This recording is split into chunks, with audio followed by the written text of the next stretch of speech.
En la antigua Mesopotamia, región situada en Oriente Medio, entre los márgenes de los ríos Tigris y Éufrates, que corresponden en su mayoría al actual Irak, surgió la civilización sumeria, la civilización más antigua que se conoce en el mundo.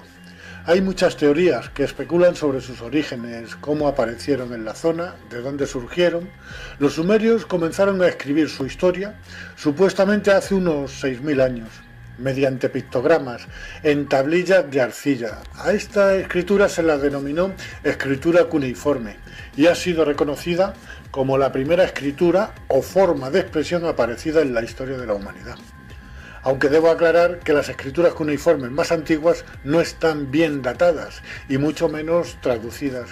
No sabemos a qué épocas se remontan. Basándonos en las que sí están traducidas, creo que lo más lógico sería que para hablar de los orígenes sumerios leyéramos su historia de su puño y letra. Zacharias Sitchin dedicó 30 años de su vida a la traducción de las tablillas sumerias. Y para avalar dichas traducciones, quiero dejar bien claro quién era este personaje. Nació en Bakú, Azerbaiyán, el 11 de julio de 1920 y murió en Nueva York a la edad de 90 años, el 9 de octubre de 2010. Fue escritor, historiador y lingüista autodidacta, licenciado en Historia Económica, dominaba a la perfección el hebreo antiguo y el moderno, y fue capaz de traducir miles de tablillas en el idioma cuneiforme de los sumerios, así como otros idiomas antiguos de Oriente. Las obras de Sitchin se han traducido a 26 lenguas y publicadas en ediciones de bolsillo e incluso en versión braille. No voy a contar la larga historia que nos cuenta Zacharias Sitchin sobre los sumerios. Pienso que muchos de ustedes la conocerán y los que no la conozcan les aconsejo que se vean en YouTube dichas traducciones por capítulos en vídeos, llevados magistralmente de la mano de David Parcerisa. A grandes rasgos, en sus traducciones, Sitchin nos cuenta que hace unos 445.000 años llegaron unos seres a nuestro planeta para extraer minerales, principalmente oro. En aquella época aún no había aparecido el hombre moderno. Hace unos 200.000 años, estos seres se cansaron de extraer oro y para su extracción crearon al hombre moderno mediante ingeniería genética. En principio, con varios intentos fallidos. Parece que mezclando su propio ADN con el de un homínido que habitaba por aquel entonces en África. La mezcla de ADN era insertada en el vientre de una hembra de esos homínidos. El resultado era un ser bastante torpe para el desempeño en las funciones mineras o de cualquier otra función. Después de varios intentos, dieron con la clave que les hacía fracasar con todos estos híbridos. En lugar de insertar el óvulo fecundado de hembra homínido en su vientre, lo insertaron en un vientre de hembra Anunnaki. Sí, Anunnaki, con este nombre denomina a esta raza extraterrestre Zacharias Sitchin en sus traducciones. El rey de dicha raza se llamaba Anu y que desde su planeta envió a la Tierra a sus dos hijos, Enlil y Enki, que comandaban toda la expedición aquí en la Tierra. El ingeniero en genética fue precisamente Enki, y la hembra Anunnaki en la que se experimentó fue su propia hermana, que dio a luz al primer hombre moderno. Enki quedó fascinado por el resultado, pues había dado con el ser perfecto para hacer de mano de obra para estos seres, que según cuentan, crearon al hombre a su imagen y semejanza.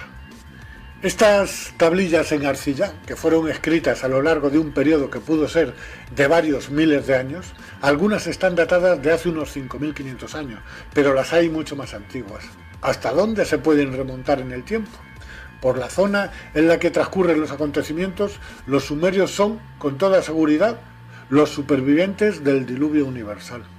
Que más que un diluvio tuvo que ser una inundación a nivel planetario. Parece ser que hace unos 12.000 años los polos sufrieron un deshielo, puede que de manera natural, pero me inclino más por una acción provocada, por una inteligencia que buscaba más el castigo y el exterminio de la raza humana. El nivel de las aguas subió a cotas inimaginables. Debieron de provocarse grandes e innumerables tsunamis, pues tal y como narra Platón en el Críteas, La Atlántida quedó destruida y sumergida en una sola noche. Se habla también de otro continente hundido, entre el Pacífico y el Índico, Lemuria. Los sumerios no fueron una raza que estuviera especialmente avanzada para la época, ni mucho menos. No disponían de telescopios. Ahí tienen detalles escritos en sus tablillas que demuestran un profundo conocimiento de nuestro sistema solar e incluso conocen el cinturón de asteroides que hay entre Marte y Júpiter. Esto es imposible de ver sin los aparatos necesarios. Y luego casi todas las historias del Antiguo Testamento hasta esa fecha se ven reflejadas en dichas tablillas. Solo hay una variante. No hablan de ningún dios. Hablan claramente de unos seres que bajaron de las estrellas. Solo cabe pensar que había escribas entre los sumerios y que tomaron al dictado lo que durante miles de años les fueron dictando los propios Anunnakis. Miles de años después aparecen los manuscritos del Mar Muerto. Son una colección de alrededor de 800 manuscritos, escritos en hebreo y arameo. Se desconoce por completo sus autores. Se encontraron en 11 grutas en los alrededores del Mar Muerto. La mayoría de los manuscritos se encuentran hoy en el Museo de Israel en Jerusalén, así como en el Museo del Departamento de Antigüedades en Amán, Jordania, y en el Museo Rockefeller de Jerusalén. Me llama poderosamente la atención este último museo, ya que pienso que hay una relación muy directa con los dueños del mundo actual. Estos manuscritos datan de los años 150 a.C. hasta el 70 después de Cristo. Por la fecha en que están datados, cabe pensar que son copias de las tablillas de arcilla de los sumerios, pues muchas de las historias que cuentan son coincidentes con estas. Por supuesto, me refiero solo a aquellos manuscritos del Antiguo Testamento que llegan hasta la época sumeria.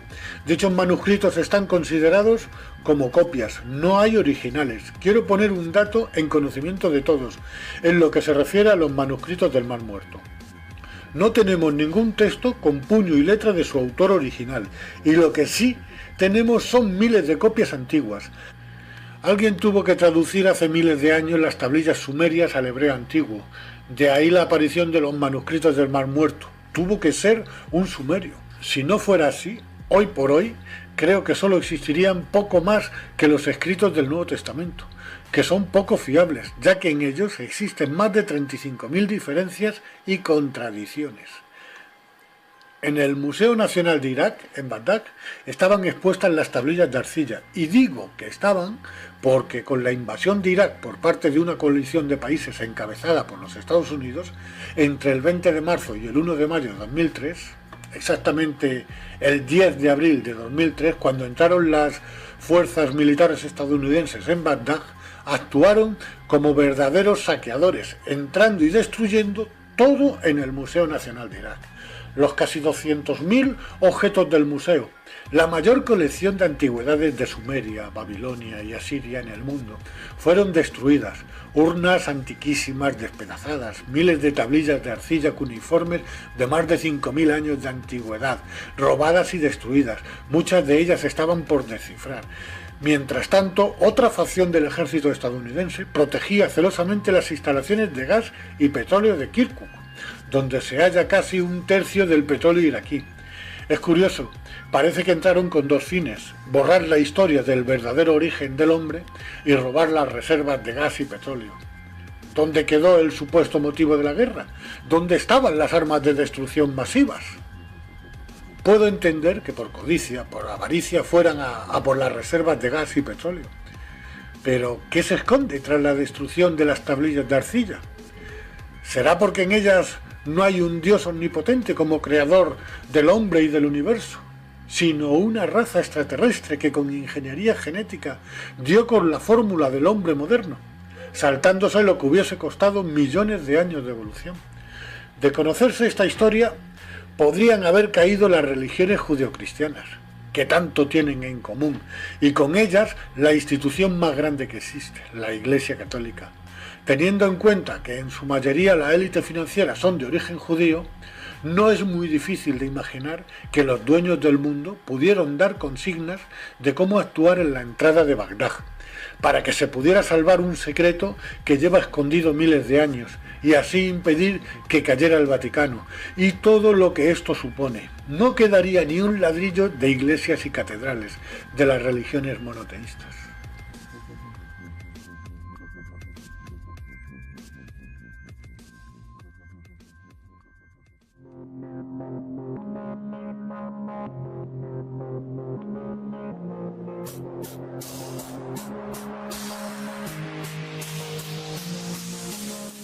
Desde la primera traducción, hace miles de años, de un sumerio que hizo del lenguaje cuneiforme al hebreo antiguo, hasta los manuscritos del Mar Muerto, datados en el año 150 a.C., tuvo que haber una transición de copias y copias sobre copias, que terminó derivando de una historia de extraterrestres que bajaron de las estrellas y crearon al hombre moderno a su imagen y semejanza, a un Dios omnipotente que creó al hombre y al universo en 6 días y al séptimo descansó.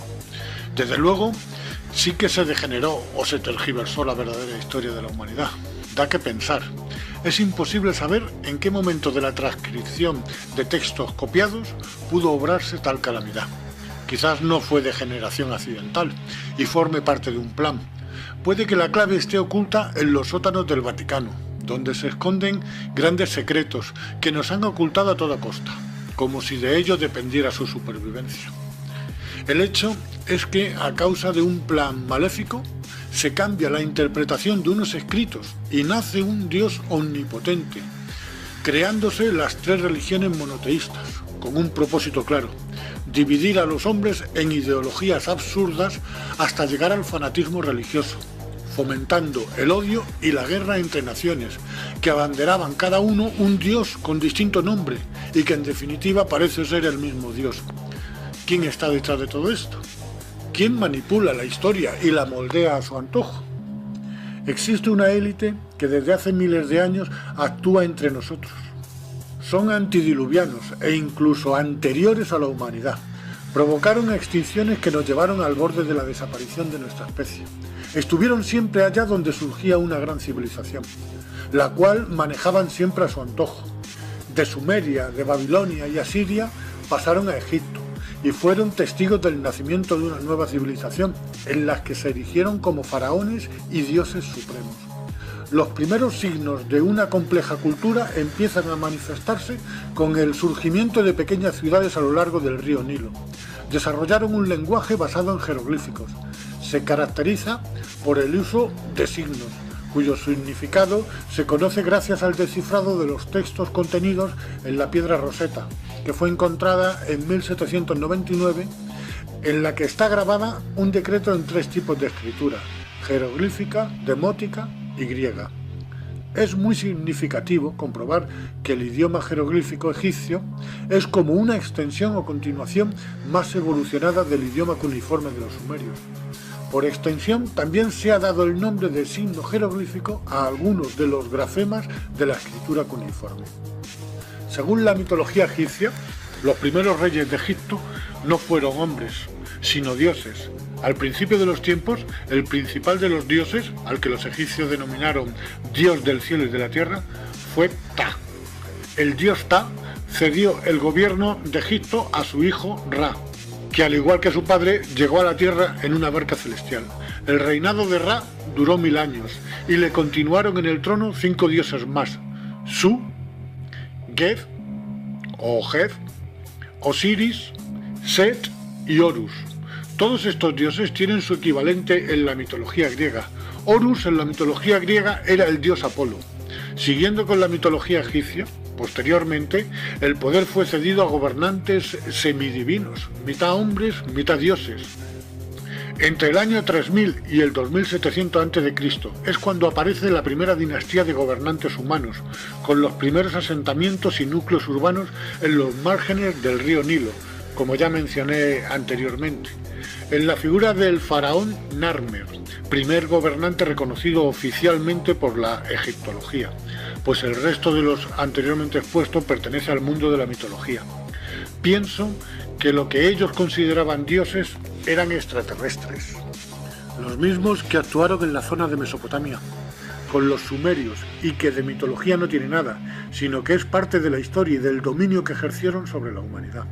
Si pasamos de estas primeras dinastías y damos un salto en el tiempo hasta Akenatón, que fue el 10º faraón de la dinastía 18 de Egipto, su reinado está datado en torno al 1353-1336 a.C. En algunas representaciones y grabados, este faraón, al igual que su mujer Nefertiti, presentan claros indicios de una raza con algunas diferencias a la nuestra. No sé si se les puede considerar dioses o semidioses, perdón, quiero decir extraterrestres o híbridos, aunque eran reacios a mezclarse con la plebe. Es posible que con el tiempo estas diferencias desaparecieran poco a poco, siendo absorbidas por nuestra raza. Por supuesto, me refiero a los híbridos, que actualmente están entre nosotros y no podemos diferenciarlos. Casi con toda seguridad, su hijo fue Tutankamón, pues además sus restos presentaban las mismas diferencias que sus padres Akenatón y Nefertiti con respecto a nuestra raza. Vean el siguiente corto, que es parte del vídeo Otra raza humana existe, un extraterrestre auténtico. En él se muestra de manera fehaciente lo que expongo. Ahora empecemos con la descripción. Fijaros en sus cabezas. Sus cráneos son extremadamente grandes en comparación con los nuestros. Sus caras son alargadas. Poseen ojos grandes y rasgados y tienen una prominente barbilla. Sus cuellos son delgados al igual que el resto de sus extremidades. Sus hombros son estrechos. Sus manos son minúsculas, con finos y alargados dedos. Sus estómagos parecen flácidos, como si no los ejercitasen. Poseen amplias caderas y sus piernas se van volviendo cada vez más estrechas a medida que van descendiendo, hasta que acaban en unos pies más o menos normales.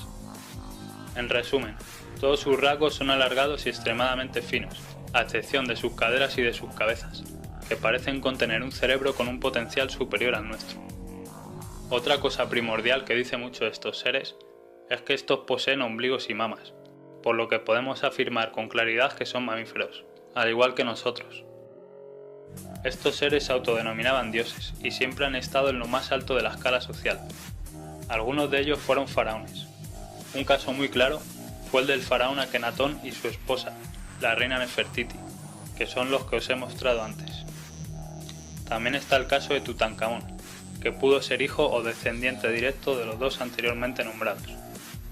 Pero estos seres no solo han estado presentes en la era egipcia, con toda seguridad tuvieron su origen mucho más atrás en el tiempo, en otra zona.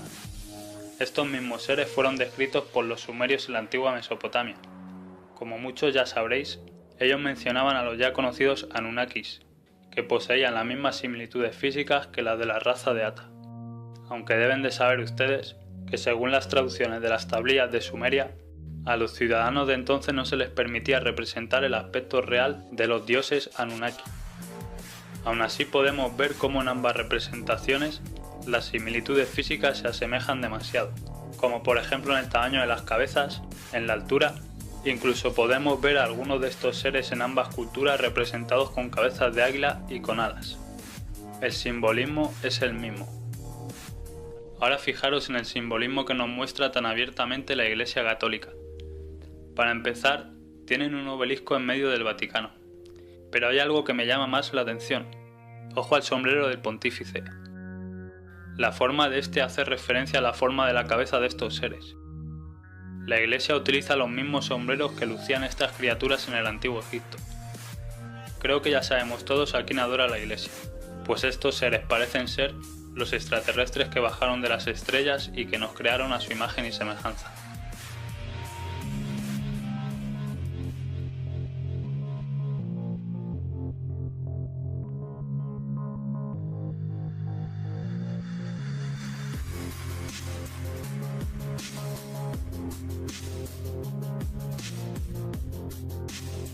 Les aconsejo que lo vean entero. Lo encontrarán en nuestro canal de YouTube, La Extinción que Viene. Les recuerdo el título. Otra raza humana existe, un extraterrestre auténtico. Según fue perdiendo fuerza el imperio egipcio, hasta su desaparición como potencia, empezó a emerger otro gran imperio, Roma, y hasta él se desplazaron estos seres para continuar con su manipulación.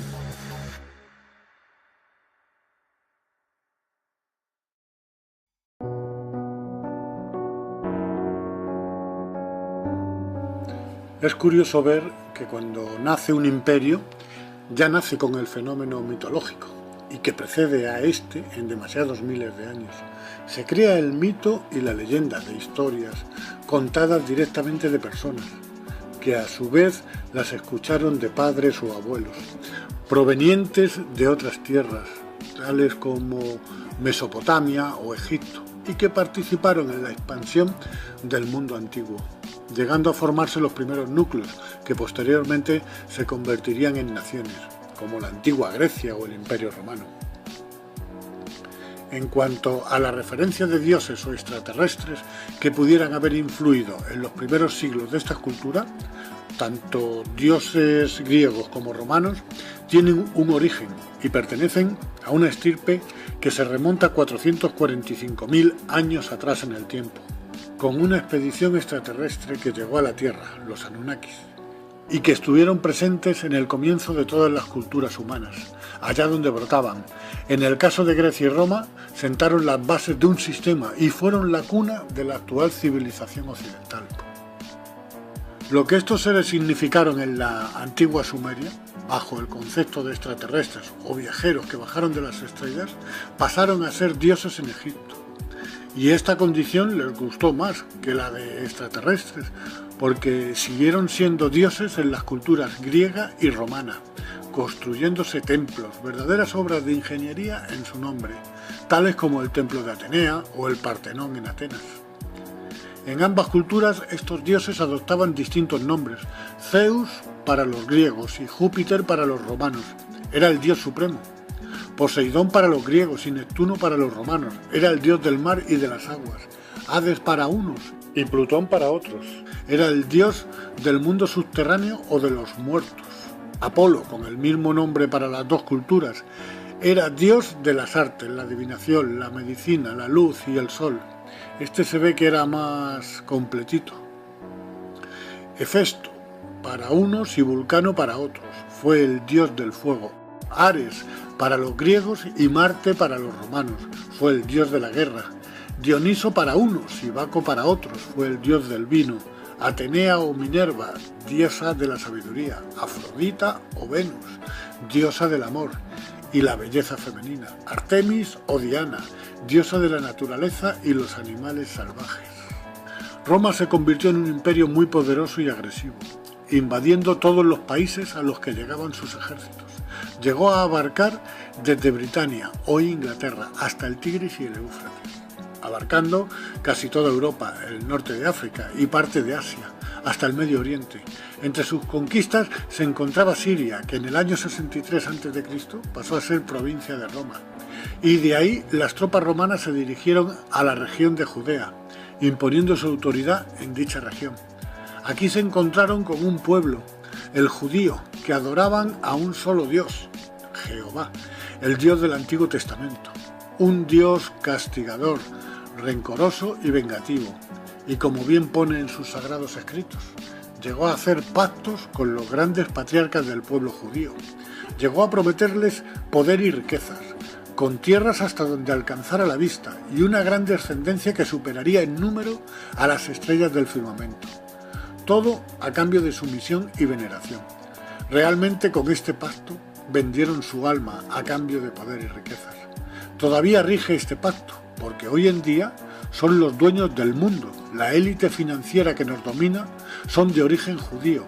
Es el mismo pacto que se le ofrece a Jesús en el desierto, a cambio de sumisión total. Y Jesús rechaza el ofrecimiento, pero Jesús no le llama Padre. Todos sabemos que le dice: apártate de mí, Satanás. Jesús le dijo a los judíos: sois de vuestro padre el diablo, y queréis hacer los deseos de vuestro padre. Él fue un homicida desde el principio, y no se ha mantenido en la verdad, porque no hay verdad en él. Cuando habla mentira, habla de su propia naturaleza, porque es mentiroso y el padre de la mentira. Quien quiera comprobar estas palabras, que busque en el Evangelio de Juan 8:44. ¿Quién fue Jesús? ¿Fue un enviado o un adelantado a su época? El Padre o Dios al que se refiere Jesús no tiene nada que ver con el Dios del Antiguo Testamento. Jesús, según los entendidos, nació en el año -7 no en el año cero. Herodes I el Grande, rey del pueblo judío, en calidad de vasallo de Roma, sabía de la llegada del Mesías, de su nacimiento. ¿Por qué le temía tanto? Tanto como para ordenar la matanza de tantos inocentes. Como no sabía quién de todos los nacidos era el Mesías, este monstruo mandó matar en Belén, Judea, a todos los niños menores de 2 años. Más adelante, a los 33 años, son los líderes judíos los que con denuncias falsas entregan a Jesús a los romanos para que éstos lo crucifiquen. La verdad es que ni el Dios de los judíos ni los judíos querían a Jesús, le temían.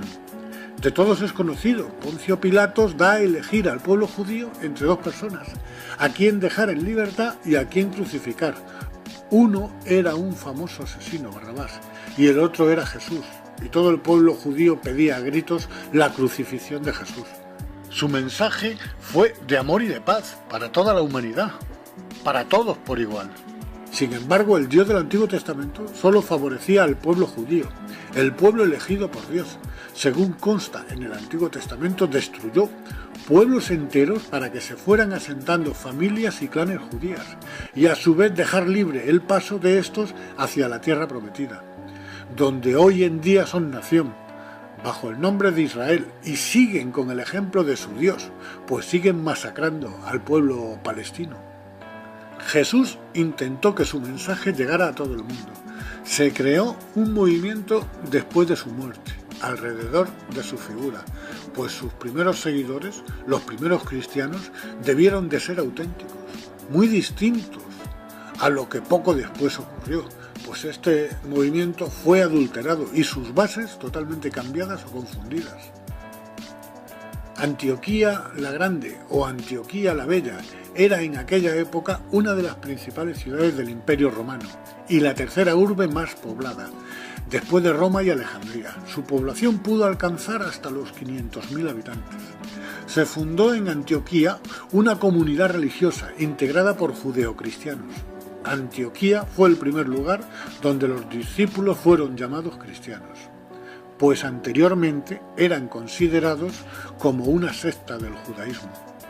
En aquella época, es decir, principios del siglo II, el obispo Ignacio de Antioquía fue autor de 7 cartas que redactó en el transcurso de unas pocas semanas, donde parece ser que incluyó a los 4 evangelistas, Juan, Lucas, Mateo y Marcos, como los 4 evangelios auténticos, pasando a ser apócrifos el resto de evangelios.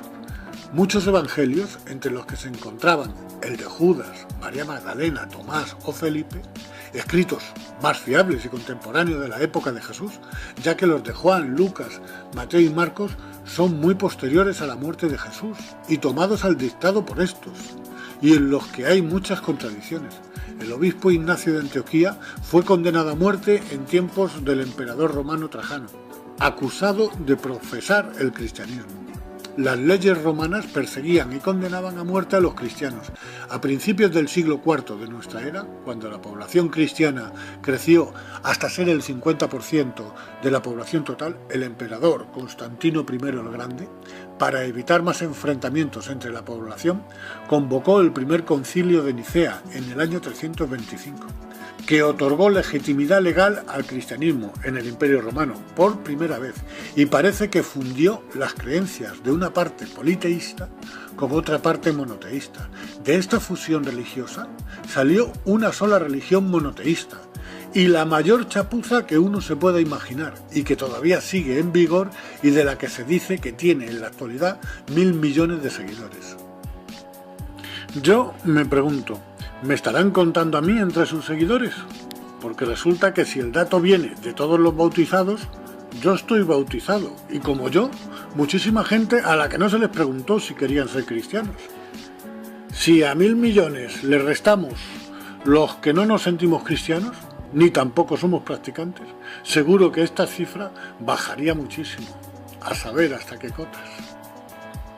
Si Jesús levantara la cabeza, no se sentiría representado por esta iglesia, que lo único que hace es recaudar e invertir en bolsa y en oscuros negocios, en todas las industrias, para seguir creciendo como la mayor de todas las multinacionales, mientras que miles de niños mueren de hambre en el mundo.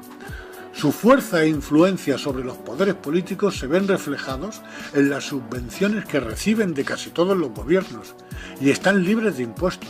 Su conexión con la élite y el nuevo orden mundial es muy evidente. Hacia finales del siglo IV comenzó la decadencia del Imperio Romano y a finales del siglo V fue su caída. Viene la época de la Alta Edad Media o de la Edad Oscura, que abarca el periodo comprendido desde la caída del Imperio Romano hasta el feudalismo. Europa occidental emerge como una nueva civilización. El feudalismo reemplazó al Imperio Romano en Europa y empezaron a surgir los primeros reinos europeos.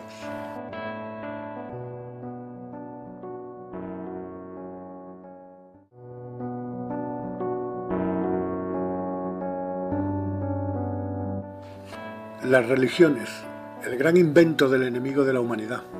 Había un propósito: dividir a la raza humana con diferentes ideologías, fomentando el odio y el fanatismo contra aquel que pensara de otra forma, manteniéndolos en la ignorancia y en el analfabetismo, retrasando cualquier avance que pudiera suponer un peligro para un sistema que solo pretendía mantener mano de obra esclava para los campos de cultivo, para la minería o para la pesca en distintas zonas geográficas.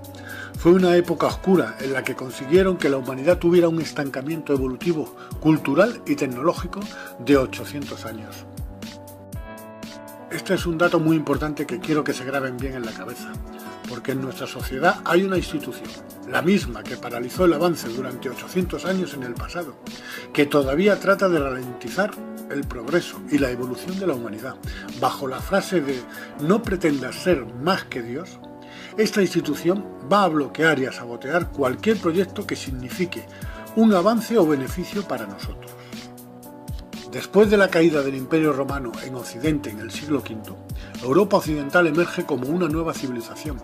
El feudalismo reemplazó al Imperio Romano en Europa y dentro del feudalismo la institución con mayor poder fue la Iglesia Católica, que mantuvo parte de la cultura romana y se convirtió en el principal fuente de aprendizaje. En el año 1000 crece el feudalismo y mantiene a la Iglesia Católica como el mayor poder cristiano, ya que en el pasado no solo tenía su propio Estado, sino que atesoraba todo el saber grecorromano y era el guía espiritual de todos los poderosos estados europeos. La Iglesia siempre soplando en oídos de príncipes y reyes, influyendo en sus políticas exteriores y de conquistas. Las cruzadas fueron una serie de campañas militares impulsadas por el papado, motivadas por los intereses expansionistas tanto de la nobleza feudal y el afán hegemónico de la Iglesia, y llevadas a cabo por gran parte de Europa latina cristiana, con el único objetivo de establecer el control cristiano traspasando fronteras sobre todas las tierras. Se libraron durante un periodo de casi 200 años, entre 1095 y 1291. Aunque otras campañas en España y Europa Oriental se prolongaron hasta el siglo XV. Las cruzadas fueron sostenidas principalmente contra los musulmanes, aunque también contra todo lo que consideraban pagano, rusos, mongoles y sobre todo contra los enemigos políticos de los papas. Los cruzados eran pobres e ignorantes analfabetos, con lavado de cerebro que les hacía ser ciegos fanáticos que creían estar en posesión de la verdad. Solo así se puede entender que abandonaran todo, tierras, familia, hijos, y se encaminaban a una guerra en tierras lejanas, pues eran herejes con un dios de nombre diferente. En 1129 la Iglesia Católica estableció la Inquisición para hacer a los europeos occidentales sus miembros por la fuerza. La Inquisición castigaba a aquellos que practicaban la herejía para que se arrepintiesen. Si no lo hacían, sufrían la pena de muerte. Durante este tiempo, muchos nobles gobernaron la Iglesia. La influencia de la Iglesia Católica romana había crecido enormemente debido a las conversiones de reyes paganos, como los escandinavos, polacos, húngaros, lituanos, más la reconquista cristiana del Al-Ándalus y las cruzadas. Como resultado, la mayor parte de Europa era católica romana en el siglo XV. Mediante el Tratado de Tordesillas, el Papa divide el mundo en dos y manda a los españoles y portugueses a ganar el mundo para su Dios, para los reyes católicos, como así también para la Iglesia. La evangelización era una meta de la conquista. La otra, por supuesto, era el oro que llegaría a las arcas del rey y a los altares de las iglesias.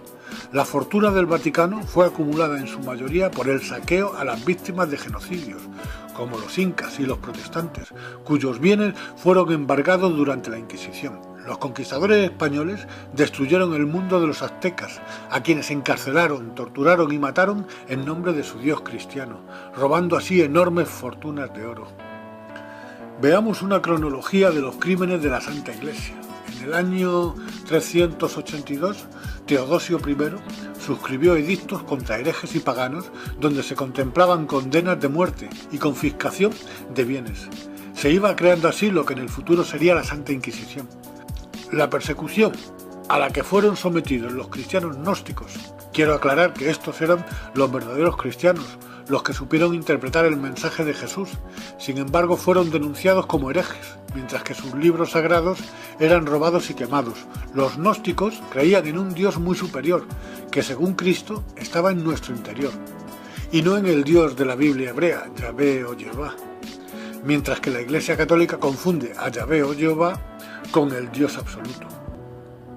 Uno de los primeros crímenes a destacar de la Iglesia, año 415, el obispo de Alejandría, Cirilo I, fue el verdugo de Hipatia. Ordenó a unos cuantos monjes que la emboscaran. Estos la violaron, torturaron, sus tendones fueron cortados y finalmente fue descoyuntada. El pecado de Hipatia fue haber sido mujer, filósofa neoplatónica y maestra de matemáticas. No se admitía que una mujer adquiriera cultura.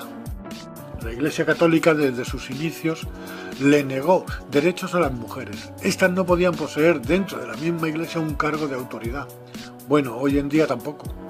Estaban consideradas como seres inferiores y subyugadas al mandato de los hombres, siendo cruelmente castigadas y denigradas cuando desobedecían. La historia de la Iglesia Católica se puede escribir con letras de sangre, por sus múltiples genocidios contra los que ellos llamaban infieles o herejes. Detrás de estos asesinatos, lo que realmente se escondía era el ansia de poder y de riquezas, ya que se quedaban con el oro y las tierras de sus víctimas. Giordano Bruno, nacido en Nápoles, Italia, fue astrónomo, filósofo y poeta. Fue asesinado por sus ideas innovadoras. Sus teorías sobre el universo superaron el modelo de Copérnico. El 17 de febrero de 1601, en una plaza de Roma, fue despojado de sus ropas y atado a un palo, con la lengua pillada en una prensa de madera para que no pudiese hablar.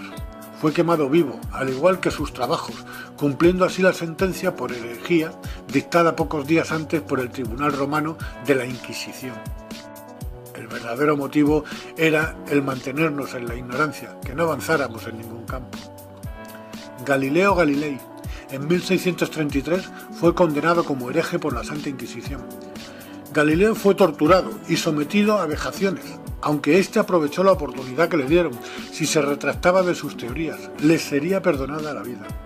Fue obligado a vestir traje de penitencia y con la mano sobre la Biblia desmintió todas sus teorías. La Iglesia humilló el honor de Galileo y se atribuyó el derecho de decidir sobre la ciencia. Un verdadero baño de sangre. En el año 1631, los católicos saquean la ciudad de Magdeburgo, Alemania, alrededor de 30.000 protestantes muertos. En una sola iglesia aparecieron 50 mujeres decapitadas. Según cuenta el poeta Friedrich Schiller, algunas de ellas en ese momento se encontraban dando el pecho a sus bebés. La ciudad acabó con tan solo 400 habitantes. Durante la Inquisición, este no fue el único caso. Ocurrió en muchas localidades del mundo.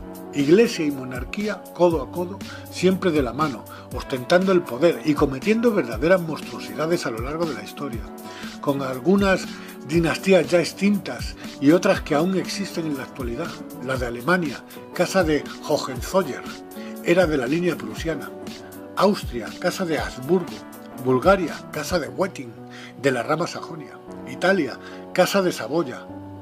Nápoles y las dos Sicilias, casa de Borbón. Portugal, dinastía de Borgoña, casa de los Austria, unión dinástica con España. Francia, con la dinastía merovingia, dinastía carolingia, casa de Valois, extinta en 1589. Y otra vez la casa de Borbón. Esta nos suena, pues empezaron a reinar en España después de la abdicación del último rey de los Austrias. El motivo de dicha abdicación fue que no quedaba ningún Austria. como heredero al trono, y esto ocurrió porque solo se emparentaban entre ellos, no se cruzaban con la plebe, y esto provocó el empobrecimiento genético. Era costumbre muy común entre la realeza no mezclarse con los que ellos llamaban plebe o vasallos, y a punto estuvo de ocurrirles a los Borbón más tarde. Otras dinastías aquí mencionadas se extinguieron, y también a muchas otras dinastías del mundo. Este detalle es muy importante, porque ya desde los tiempos sumerios, en el primer capítulo de esta serie, En busca de la verdad, ya ocurría entre los Anunnakis, como también ocurría en tiempos del antiguo Egipto, con los faraones citados en el segundo capítulo, como también en el tercer capítulo ocurría con los emperadores romanos, pues es de todos conocido cómo mantenían relaciones en muchas ocasiones con hermanas o hijas de las que tenían descendencia. Desde el principio de la historia ha sido un vínculo común en todas las esferas del poder. En Europa quedan 10 naciones con lo que políticamente es denominado monarquía parlamentaria. Hacia finales del siglo XVIII, con la Revolución Industrial, y finales del siglo XIX y principios del XX, empezó a florecer otro gran imperio en Norteamérica. Y gran parte del poder que hasta ahora estaba en la vieja Europa se trasladó allí para operar y dominar el mundo desde ese nuevo continente.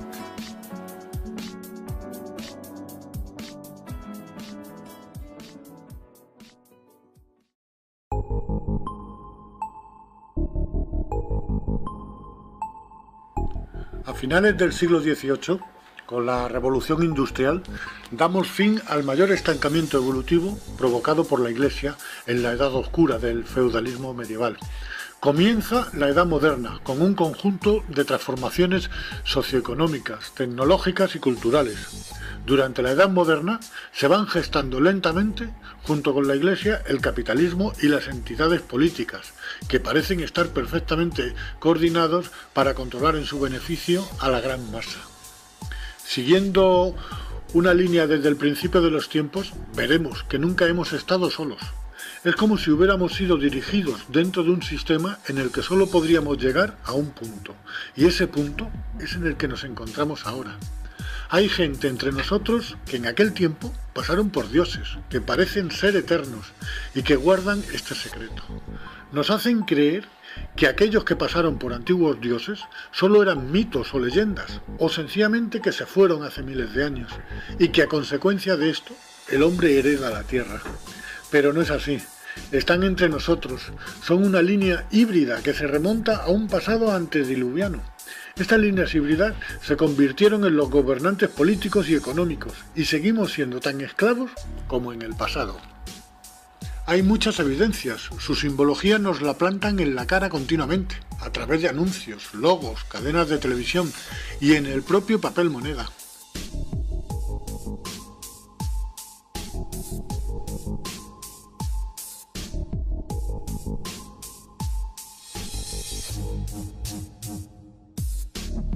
Aparecen en todo el mundo construcciones de miles de años de antigüedad, con una tecnología imposible para la época e incluso para nuestra tecnología.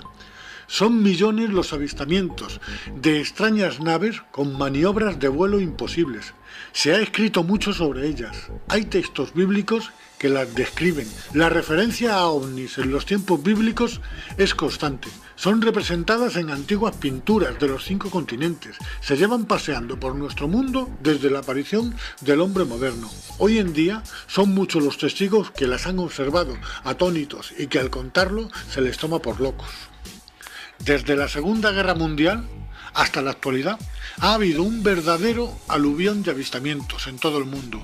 Desde el famoso caso Roswell se crearon muchas organizaciones gubernamentales. Algunas se daban a conocer, como el Proyecto Libro Azul, que fue una serie de estudios sobre ovnis por parte de la Fuerza Aérea de los Estados Unidos.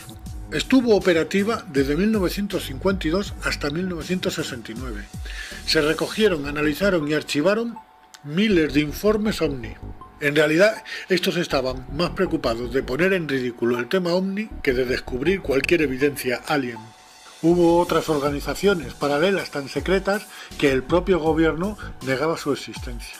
Los famosos hombres de negro, presuntos agentes secretos gubernamentales o extragubernamentales, encargados de ocultar cualquier evidencia extraterrestre en la Tierra.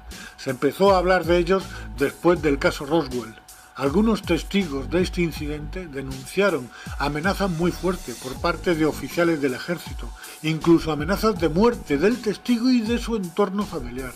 A partir de estas denuncias empezaron a aparecer los hombres de negro, que eran descritos como hombres de gran corpulencia e inexpresivos, con enormes gafas de sol negras, vestían con trajes de negro. Siempre llegaban en un coche totalmente negro y sin ningún distintivo o señal que los identificara. Ya no se podía denunciar, ya que el gobierno negaba cualquier vinculación e incluso negaba la existencia de dichos hombres. A partir de aquí y durante décadas se vieron en los escenarios de algunos avistamientos ovni. Según contaban los propios testigos de dichos avistamientos, declaraban haber sido amenazados si contaban lo que habían visto. Se llegó a sugerir que estos hombres eran alienígenas. En la famosa serie norteamericana de los años 90, Expediente X, serie que tocaba estos temas con bastante rigor, ya que siempre basaban sus argumentos en casos reales con teorías sobre conspiración. Se hacía mención a los hombres de negro como seres híbridos, seres muy peligrosos que hacían desaparecer a gente si era necesario. El hecho de que fueron mencionados como híbridos en la serie Expediente X no debe desvirtuar este caso, pues los hombres de negro se empezó a hablar 50 años atrás, antes de que existiera la serie. Parece claro que la visión que tenían los hombres de negro era la de borrar cualquier vestigio del tema extraterrestre. Por supuesto, pienso que el gobierno, por mucho que negara la existencia de esta organización, sí que sabían de su existencia y de qué organismo dependían. Como también pienso que están en contacto permanente con inteligencias extraterrestres, ya que mi teoría es que tienen conexión con los antiguos Anunnakis, aquellos que de las estrellas bajaron a la Tierra. Fueron una raza muy guerrera, al igual que Estados Unidos. Las disputas entre ellos, con batallas en los cielos por controlar grandes zonas de la Tierra, me recuerdan a las invasiones de Corea, de Vietnam, de Afganistán, de Irak, de Libia, etcétera, etcétera. Y se cuentan tanto en las tablillas sumerias como en los escritos del Antiguo Testamento, como en el Majábharata de la India. Fueron faraones en Egipto. Y de ahí pasaron a ser emperadores de la antigua Roma, para continuar siendo reyes en Europa desde la época feudal. Dos casos que se han hecho muy famosos de estas batallas en los cielos en esta época fueron en Nuremberg, Alemania, con la salida del sol el 14 de abril de 1561. Fue vista por miles de personas una verdadera batalla en el cielo, y que 5 años más tarde, en 1566, otra batalla muy similar se produjo sobre los cielos de Basilea, en Suiza. Ambos acontecimientos fueron explicados por la Iglesia como señales divinas. En este aspecto de ocultar lo evidente, parece que la Iglesia cumplía la misión que hoy en día hace el gobierno estadounidense, al igual que otros muchos gobiernos, y es la de ocultar cualquier vestigio extraterrestre. Si antes nos decían que era el Espíritu Santo, ahora nos dicen que es el planeta Venus, y se quedan tan anchos. De estas monarquías de la vieja Europa, siguiendo una línea consanguínea, parece que han seguido como presidentes de los países más poderosos del mundo. Estados Unidos ha estado siendo gobernada desde sus inicios hasta la actualidad por descendientes de monarquías europeas. Barack Obama, por su rama materna, es primo en 10º grado del expresidente de Estados Unidos George W. Bush. Obama también está emparentado como primo en 8º grado con el ex vicepresidente Dick Cheney. Dentro de su linaje aparecen como familiares en distintos grados los nombres de expresidentes como Gerald Ford, Lyndon Johnson, Harry Truman y el ex primer ministro de Inglaterra, Winston Churchill. Parece que los presidentes de Estados Unidos están emparentados. Los 44 que se han convertido en presidentes de los Estados Unidos están todos emparentados. 33 de ellos se remontan a Carlomagno, uno de los monarcas más famosos. Fue rey de los francos, actual Francia, y de los lombardos, desde el año 768 hasta su muerte en el año 814. Conquistó Italia y fue coronado Imperator Augustus por el Papa León III, el 25 de diciembre del año 800 hasta el año 814 en Roma. Este es un detalle importante de conexión emperador y monarca al mismo tiempo. Otros reyes famosos con parentesco con los actuales presidentes fueron Juan Sin Tierra. Reinó sobre Inglaterra desde el año 1199 hasta su muerte en 1216. Sucedió en el trono a su hermano mayor, el rey Ricardo Corazón de León. Investigando la genealogía de toda esta gente, podemos ver que son de origen judío. El mismo Barack Obama y su mujer Michelle Obama son de origen judío. Y al igual que en el pasado, siguen emparentándose con los de su clase, dentro de su círculo. Los tres poderes que gobiernan el mundo son la Iglesia, siempre conspirando y tratando de frenar el avance tecnológico y evolutivo de la humanidad, manteniéndonos en la ignorancia o en un estado de suspensión al estilo de Matrix. Después está el poder político, que ha creado unas leyes que son los cimientos del sistema que nos ahoga y nos hace esclavos. Y detrás de estos, ocupando lo más alto en la cúspide de la pirámide, un poder oculto, una sociedad secreta tan poderosa que hace temblar a los cargos políticos más poderosos del mundo. Forman una sociedad cerrada, con un poder increíble, tienen un arma invencible, manejan la economía mundial, controlan todas las industrias, son una élite financiera, propietarios de los mayores bancos del mundo. Y a través de estos controlan los bancos centrales del mundo, desde la Reserva Federal Americana y desde el Banco Central Europeo. Reginald Mackinac fue banquero y político británico. En el año 1924 dijo: "Me temo que al hombre de la calle no le gustaría saber que los bancos pueden crear, y de hecho crean, dinero. El volumen del dinero en existencia varía solamente con la acción de los bancos, acumulando o reduciendo los préstamos. Los que controlan el crédito de una nación dirigen la política de su gobierno y tienen en sus manos el destino del pueblo. Emiten el dinero en la medida que les conviene y crean colapsos a nivel mundial cuando les viene en gana. Un ejemplo muy claro, y que está muy reciente, es la actual crisis y la llegada del nuevo orden mundial. Fíjense en el siguiente vídeo, las 3 etapas de la crisis. La crisis, una maniobra de los banqueros. Esta estafa, llamada crisis, se puede resumir en 3 etapas. La primera etapa: los bancos son autorizados por la Reserva Federal y el BCE a conceder todo tipo de créditos, sobre todo hipotecarios, con las mayores facilidades al cliente. Para ello, la Reserva Federal y el Banco Central Europeo emitirán todo el dinero que les soliciten los bancos para conceder dichos créditos. Después de unos cuantos años concediendo créditos a diestro y siniestro, apenas sin poner inconvenientes, viene la segunda etapa. La segunda etapa. A estas alturas el consumidor ya ha pagado una buena parte de la deuda y aquí se pone en marcha el parón. De golpe se corta el flujo de los créditos. Todos los bancos al unísono dejan de conceder créditos y todas las empresas constructoras con proyectos enteros terminados, así como urbanizaciones enteras por vender, cientos de miles de viviendas esperando un comprador. Comprador que no llega, pues no se conceden créditos. Todos estos pisos se los tuvieron que comer las constructoras y muchas de ellas no aguantaron el tirón, y miles de empresas que vivían de ellas tampoco, viniéndose abajo y mandando al paro a millones de personas que tenían pendiente créditos hipotecarios que no iban a poder seguir pagando. Otras industrias como las del automóvil también corrieron la misma suerte. Y esto dio paso a la tercera etapa. Tercera etapa. Los bancos, ante el impago de los créditos, inician su elaborado plan de quedarse con todo.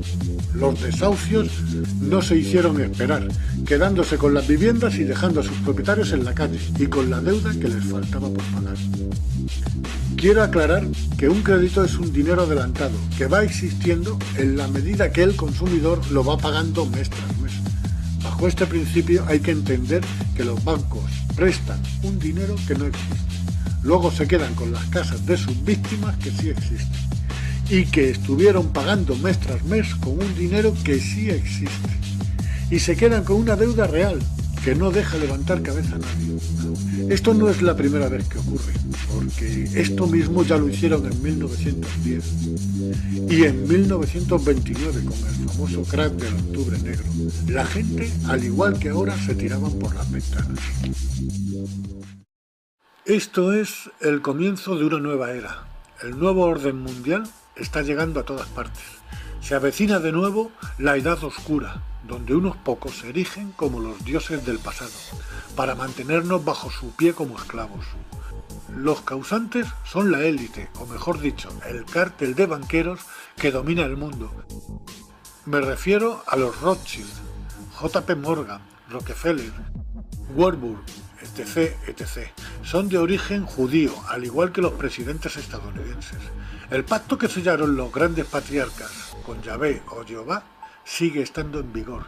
Siguen siendo el pueblo elegido por el Dios del Antiguo Testamento. Se prevé un enfrentamiento en el que quieren solucionar el problema de la superpoblación. Y como si fuéramos ganado, pretenden sacrificarnos. Provocarán la Tercera Guerra Mundial. Todo nuestro mundo está a punto de venirse abajo. Depende del resultado de una próxima guerra en la que quieren reducirnos a menos de la mitad de la población mundial. Se ha activado una cuenta atrás. Nos estamos quedando sin tiempo para organizarnos, para poder hacer frente a este enemigo tan colosal, que ha sabido dividirnos y enfrentarnos a nosotros mismos. Nuestra supervivencia depende de la unión, que se pongan de nuestro lado los ejércitos y fuerzas del orden de todo el mundo, porque si siguen del lado del enemigo capitalista, pereceremos.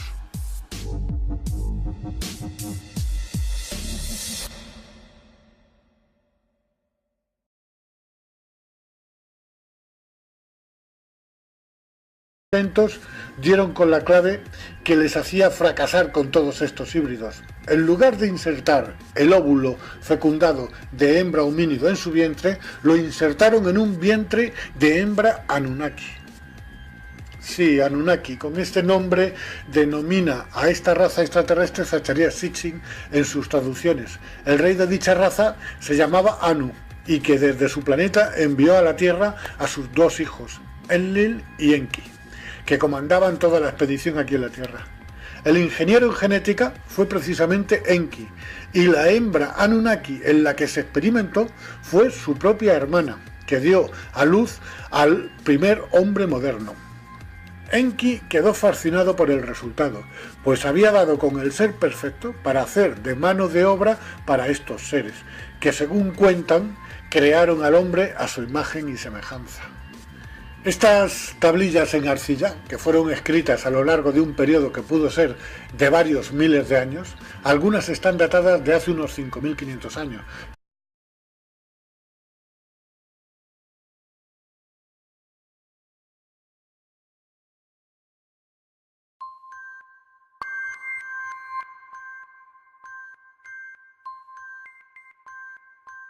En la antigua Mesopotamia, región situada en Oriente Medio, entre los márgenes de los ríos Tigris y Éufrates, que corresponden en su mayoría al actual Irak, surgió la civilización sumeria, la civilización más antigua que se conoce en el mundo. Hay muchas teorías que especulan sobre sus orígenes, cómo aparecieron en la zona, de dónde surgieron. Los sumerios comenzaron a escribir su historia supuestamente hace unos 6.000 años. Mediante pictogramas en tablillas de arcilla. A esta escritura se la denominó escritura cuneiforme y ha sido reconocida como la primera escritura o forma de expresión aparecida en la historia de la humanidad. Aunque debo aclarar que las escrituras cuneiformes más antiguas no están bien datadas y mucho menos traducidas. No sabemos a qué épocas se remontan. Basándonos en las que sí están traducidas, creo que lo más lógico sería que para hablar de los orígenes sumerios leyéramos su historia de su puño y letra.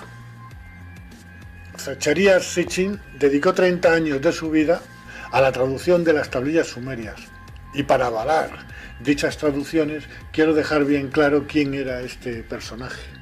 Nació en Bakú, Azerbaiyán, el 11 de julio de 1920 y murió en Nueva York a la edad de 90 años, el 9 de octubre de 2010.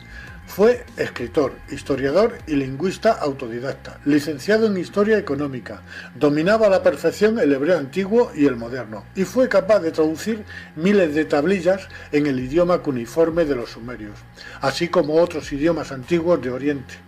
Las obras de Sitchin se han traducido a 26 lenguas y publicadas en ediciones de bolsillo e incluso en versión braille. No voy a contar la larga historia que nos cuenta Zacharias Sitchin sobre los sumerios, pero las hay mucho más antiguas. ¿Hasta dónde se pueden remontar en el tiempo? Por la zona en la que transcurren los acontecimientos, los sumerios son, con toda seguridad, los supervivientes del diluvio universal. Que más que un diluvio tuvo que ser una inundación a nivel planetario. Parece ser que hace unos 12.000 años los polos sufrieron un deshielo. Puede que de manera natural, pero me inclino más por una acción provocada, por una inteligencia que buscaba más el castigo y el exterminio de la raza humana. El nivel de las aguas subió a cotas inimaginables. Debieron de provocarse grandes e innumerables tsunamis, pues tal y como narra Platón en el Críteas, la Atlántida quedó destruida y sumergida en una sola noche. Se habla también de otro continente hundido, entre el Pacífico y el Índico, Lemuria. Los sumerios no fueron una raza que estuviera especialmente avanzada para la época, ni mucho menos. No disponían de telescopios. Ahí tienen detalles escritos en sus tablas. Pienso que muchos de ustedes la conocerán, y los que no la conozcan les aconsejo que se vean en YouTube dichas traducciones por capítulos en vídeos, llevados magistralmente de la mano de David Parcerisa. A grandes rasgos, en sus traducciones, Sitchin nos cuenta que hace unos 445.000 años llegaron unos seres a nuestro planeta para extraer minerales, principalmente oro. En aquella época aún no había aparecido el hombre moderno. Hace unos 200.000 años, estos seres se cansaron de extraer oro y para su extracción crearon al hombre moderno mediante ingeniería genética. En principio, con varios intentos fallidos. Parece que mezclando su propio ADN con el de un homínido que habitaba por aquel entonces en África. La mezcla de ADN era insertada en el vientre de una hembra de esos homínidos. El resultado era un ser bastante torpe para el desempeño en las funciones mineras o de cualquier otra función. Después de varios intentos,